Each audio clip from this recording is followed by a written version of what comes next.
في العتبة الحسينية المقدسة إلى اللون الأحمر في يوم 10 من شهر محرم الحرام، لتضيف كرامة أخرى لكرامات الإمام الحسين عليه السلام، لا سيما في يوم عاشوراء الخالد. حازم فاضل تابع حدوث هذه الكرامة في سياق تقريره التالي. في يوم عاشوراء هذه السنة، وأثناء قراءة القصة الكاملة لاستشهاد الإمام الحسين وأهل بيته وأصحابه عليهم السلام، بدأ يتغير لون تربة القبر الطاهر في المتحف الحسيني شيئا فشيئا، حتى أصبحت حمراء واضحة للعيان عند رواية قصة استشهاد أبي الفضل العباس عليه السلام، ليجهش الحاضرون بالبكاء لهذه الكرامة الحسينية. حقيقة فاجأنا اليوم بين الساعة 9 والعاشرة بدأ لون هذه التربة يتغير من الأحمر، بداية اللون الأحمر الفاتح، وثم تحول هذا اللون إلى أغمق.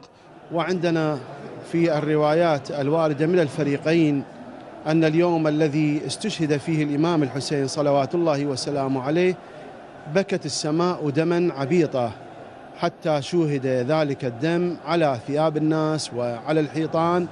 لحظة بعد لحظة ازداد الإقبال على المتحف لمشاهدة هذه الكرامة، لا سيما بعد أن انفردت قناة كربلاء الفضائية بنقلها مباشرة إلى العالم أجمع، وسط دهشة ممزوجة بالحزن لدى كل من شاهدها. فالبعض عادت به الأفكار إلى واقعة الطف الأليمة، وآخر لطم صدره بحرقة وألام، فيما تبرك آخر بتقبيل زجاجة التراب.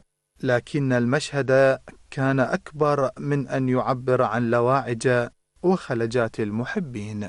بدت بصورة فاتح، لون فاتح عليه اصفرار، ومن ثم بدأ اللون بمرور الدقائق والوقت يتغير إلى اللون الأحمر القاتم. كان يسألوني دائما الزوار، يسألوني أنه هل تتحول هذه التربة في يوم عاشوراء؟